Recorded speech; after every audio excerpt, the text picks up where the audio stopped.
Let's bring in our panel. In Washington is Rioman, a former GM manager and now founder of RegularFolksUnited.com. And with me here in New York are Kevin Williamson, deputy managing editor at the National Review, and Toby Smith of ChangeWave Research. Toby can be seen with me on Bulls and Bears Saturdays at 10 a.m. Eastern on Fox News Channel. With you. Hey, with me. Hey, but let me start with you, Lori, real quick. You were at GM. You have a whole history at GM.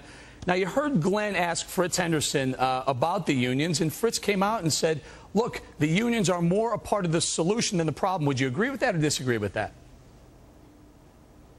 Well, I would disagree with that. When I was at General Motors, I have a unique perspective. I've worked with the federal government, and I've worked in General Motors plants with union employees. I would say neither were pillars of efficiency and productivity, and the two combined could possibly be a recipe for disaster for a car company that I care about very much. I come from 4 generations of General Motors family. I would love to say that this is going to work and they'll pay off the government loan and they'll get back to business, but I don't see anything in the real world that lends itself to that being the case in this situation. Tobin, you pay off their loan, give the taxpayer back our money. Any shot in the world that that's going to happen, and if so, when? Well, let me give you perspective. When they were the most profitable company in the auto industry, let's say 92 to let's say 2002, they made, they made about $30 billion, okay? Now, of that $30 billion, about $27 billion was from their finance business, GMAC. And you know what? They made a lot of money in subprime mortgages. They made a lot of money in mortgages and some in the finance. They don't own GMAC anymore, Eric. They have a business model that is completely upside down. And listen, I have a better chance of waking up and being Tom Cruise tomorrow than we have a chance of getting money back. Physically, literally, economically, impossible. All right, Kevin, he's probably not going to wake up tomorrow and be Tom Cruise, and I'm probably not going to be Brad Pitt or Glenn Beck. But listen, Fritz said today, Fritz Henderson, in a couple interviews, he said we're going to concentrate on customers, cars, and culture. But Tobin hits on something very important, credit. Can people get loans to buy these cars? Well, I mean, the most important thing this plan leaves out is the part where magical elves come out of the woods and cause GM's cars to stop sucking, and people want to buy them. Is that a technical term? That is a technical term. It's an in-depth business term. The credit situation will loosen up. It'll loosen up fairly soon, within the next 6 months or so, probably, when we'll be out of the recession at that point, almost certainly within the next 12 months. But just because people have credit doesn't mean they're going to want to buy these crappy cars from GM. And you know, Fritz has this thing, he's setting up a website called Tell Fritz, where people can send him emails and tell him about how much his cars aren't any good. The one thing GM hasn't lacked for in the last 10 years is consumer input about why their cars aren't very good. GM knows their cars aren't very good. That's why people don't buy them. Lori, when I think of Buy American, a lot of people say, you know what, maybe that'll help GM and Chrysler. But when I think of Buy American, I really think of Ford. Isn't that the most Buy American car company now? They took no bailout money. Well, first, let me disagree for a minute. I disagree that General Motors vehicles are not good vehicles. I see the problem as something a little different than that. I see very rigid work rules. Let me stop you. I'm sorry. Yeah, Why in the world do you think they're not good vehicles? They're on the lower end of the list of Kelley Blue Book values. There's none of them in the top 10 for holding its resale ability. None of them in the top 10 as far as green, as far as fuel efficiency. So what's good about them? Well, if you look at the American public, they still love their Chevy trucks. They still love their Chevy Suburbans. They still see General Motors cars as a symbol of America. Yes, Chevys, Fords. I think the American car companies had more significant problems than cars and car sales.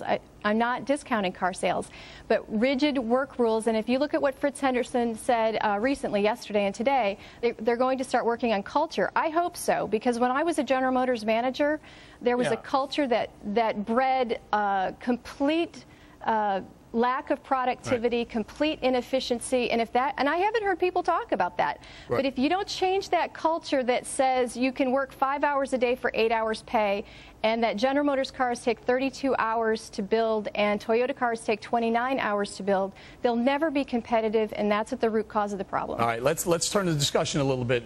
Next topic over here, we're going to talk about the possibility of yet another stimulus plan. Sure. We're not sure if it's 2, 3, 4 at this rate, who's counting, but Tobe, we're talking another stimulus plan when we haven't even spent 90% of the $787 billion stimulus plan already on the table. Go ahead. Please, let me get some of this stuff. You know, if the definition of insanity is doing the same thing over again but expecting a new result, then not only is this insane, but it actually, from an economic sense, why don't we actually just take all the spending we've now scheduled to do in 2011 and move it up to 2010, or say the money goes away? You know, if we did that, Eric, I think the market would go up 1,500 points. And if people had a carrot and stick here, we do it. No, what we said is, come on, take your time. Let me jump in here, Kevin. Here, I remember this. We need it now. We got. Yeah, got to be now. Or employment will approach double digits. Well, I think he said.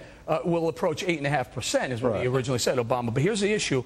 A lot of this money is slated to be spent around 2010, midterm or 2011. Is that convenient? Yeah, it's convenient, and also it's scheduled to be spent after a time in which the recession is supposed to be over and the economy is expected to be back in growth. So you can let the economy do what it was going to do anyway, which is to turn around. You spend the money on all the stuff you wanted to spend the money on, and then you claim credit for fixing the economy. But I think we shouldn't underestimate the importance of the money that's been spent. I mean, for instance, we had $6 million to study the habitat of the endangered saltwater marsh mouse. That's why in the San Francisco Bay. It's a very important mouse, by the way. It's very important.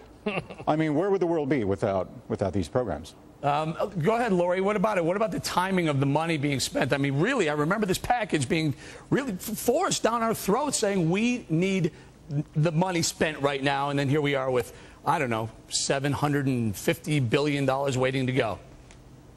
Well, the fastest way to stimulate the economy is to let the American people keep more of their money.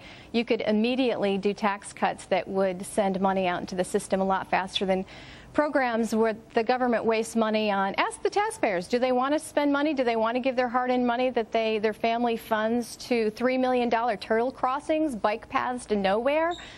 These are not the things, if the American people really had a say in this, that they would want to give their family funds to. And this is Econ 101. The government can't create wealth.